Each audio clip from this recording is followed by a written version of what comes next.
ஆண்டவரும் இரட்சகருமாக இயேசு கிறிஸ்துவின் இனிய நாமத்தில் உங்கள் யாவருக்கும் அன்பின் வாழ்த்துக்களை தெரிவித்துக் கொள்கிறேன். அருமையான தேவ பிள்ளைகளே, இந்த பரிசுத்தமான புனித வெள்ளியில புதிய நாள் புதிய நம்பிக்கை தின தியானத்தின் மூலமாய் உங்களை சந்திப்பில் நான் மிகுந்த மகிழ்ச்சி அடைகிறேன். அல்லேலூயா. இந்த புனித வெள்ளிக்கென்று கர்த்தர் நமக்கு கொடுக்கிற வார்த்தை என்ன?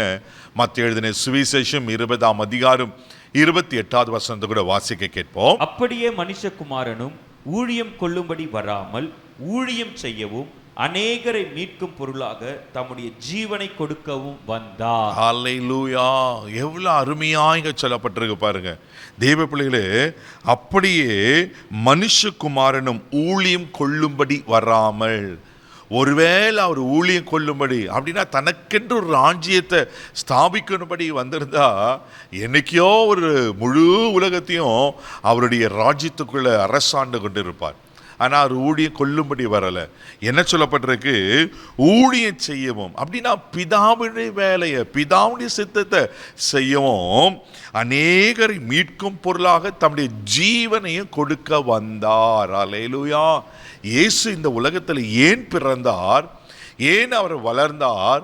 தேவ பிள்ளைகளே, அநேகரை மீட்கும் பொருளாய், இந்த உலகத்தை மீட்கும் பொருளாய், உங்களையும் என்னையும் மீட்கும் பொருளாய் தன் ஜீவனை கொடுக்கும்படிக்கு உலகத்துக்கு வந்தார். ஆமே. இப்போ ஒரு பொருள் வாங்குறோம், ஒரு மொபைல் வாங்குறோம் அப்படின்னு சொன்னால் அதுக்கு வேண்டிய கிரயத்தை நான் செலுத்தணும், அதுக்கு வேண்டிய பணத்தை கொடுத்த அந்த மொபைலை வாங்க முடியும். தேவப்பிள்ளையில ஆத்மா விலையேற பெற்றது. ஆமேன். இந்த அழிந்து போகிற, இந்த பாவத்துக்கு உட்படுகிற இந்த ஆத்மா நரகத்துக்கு போகக்கூடாதற்காக ஆண்டவர் என்ன விலைய கிரயத்தை கொடுத்தார் என்று சொன்னால் தன் ஜீவனை விலைக்கிரயமாய் வைத்தார். ஆமேன். அப்படின்னா தன் ஜீவனை, தன் உயிரை ஆண்டர் பலியாய் கொடுத்தார். எல்லாரும் ஒரு குழந்தை பிறக்குதுன்னா என்ன யோசிப்பாங்க? அதை பிறக்கும் போதே பயங்கரமான கனவுகள் இருக்கும். என் பிள்ளை ஒரு டாக்டர் ஆகணும், ஒரு இன்ஜினியர் ஆகணும், என் பிள்ளை ஒரு பெரிய ஸ்காலராக இருக்கணும், இப்படி வரணும், அழகாக இருக்கணும், பல விதமான காரியங்கள். அதெல்லாம் தவறு கிடையாது, நல்லதுதான், அது உலக பிரகாரமா. ஆனால் இயேசு பிறக்கும் போதே எப்படி தெரியுமா பிறந்தார்? எதற்காக தெரியுமா பிறந்தார்? தேவப்பிள்ளையில அவர் ராஜாதி ராஜா, அவர் பிதாவின் செல்ல பிள்ளை. அல்லேலூயா. அப்படிப்பட்டவர் இந்த உலகத்தில் மரிப்பதற்காக பிறந்தார். அதனால தான் யோவான் சுவிசேஷம் 10ஆம் அதிகாரம் 10வது வசனத்தை நீங்க வாசிப்பீங்கன்னாக்கா, திருடன் திருடவும் கொல்லவும் அழிக்கவுமே வருகிறானே அன்றி வேறொன்றுக்கும் வரான், நானோ அவைகளுக்கு ஜீவன் உண்டாயிருக்கவும் அது பரிபூர்ணப்படவும் வந்தே. பாருங்க, ஆண்டவர் சொல்றாரு, திருடன் திருடவும் கொல்லவும் அழிக்க தான் வரான். பிசாசுன்னு வேலை அழிவை உண்டு பண்ணும். பிசாசுன்னு வேலை அன்னைக்கு ஆதி மனுஷனுக்கு என்ன செய்தானோ அதே தீமையை தொடர்ச்சியாக தேய்ச்சணும்னு முயற்சி கொண்டே இருக்கிறான். ஆனால் இயேசு அழகா சொல்றாரு, நானோ அவளுக்கு ஜீவன் உண்டாக்குவோம். அல்லேலூயா. அவர் ஜீவனை நமக்கு கொடுத்ததே நமக்கு ஜீவனை உண்டாக்குவதா. ஆமென்.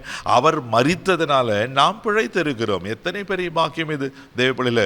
ஆமென். ஆண்டவர் ஜீவனை கொடுத்திருக்கிறார். அந்த ஜீவனை பரிபூர்ணப்பட ஆண்டவர் விரும்புகிறார். ரோமர் 5ஆம் அதிகாரம் 10வது வசனத்தை கூட வாசிப்பீங்கன்னா அழகா சொல்லப்பட்டிருக்கும், வாசிக்க கேட்போம். நாம் தேவனுடைய சத்துருக்களாய் இருக்கையில் தேவனுடைய குமாரனுடைய மரணத்தினாலே அவரோடு ஒப்புரவாக்கப்பட்டோமானால் ஒப்புரவாக்கப்பட்ட பின்பு நாம் அவருடைய ஜீவனாலே ரட்சிக்கப்படுவது அதிக நிச்சயமாமே. அல்லேலூயா. அந்த ஜீவன்ல கிடைக்கிற நன்மை என்ன? அவர் நமக்கு ஜீவனை கொடுத்தனால, ஆமென், அந்த ஜீவன் நமக்கு வந்தனால ரட்சிப்பு என்ற ஒரு விலை மதிக்க முடியாத ஒரு பாக்கியத்தை, ஒரு அனுபவத்தை நான் பெறுகிறோம். அந்த ரட்சிப்பு என்பது என்ன? மீட்டெடுக்கப்படுவது, ஆண்டவரோடு ஐக்கியமாக்கப்படுவது, அவரிடத்திலேயே எப்பவுமே ஒரு ஆயிரம் ஆண்டுகளாய் வாழுகிற ஒரு பாக்கியத்தை நாம் பெற்றுக்கொள்கிறோம். இன்னொன்று, அவரை போல நாம் பரிசுத்தமாக மாறுறோம்.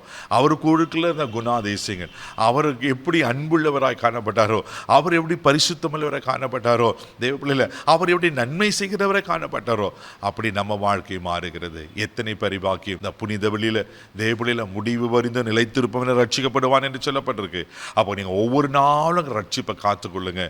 ஏதோ வருஷத்துக்கு ஒரு முறை மாட்டம் இப்படிப்பட்ட லெண்டேட்ஸில் மாத்திரம் ஆண்டரை பாடு மரணத்தை நினைக்காதீங்க.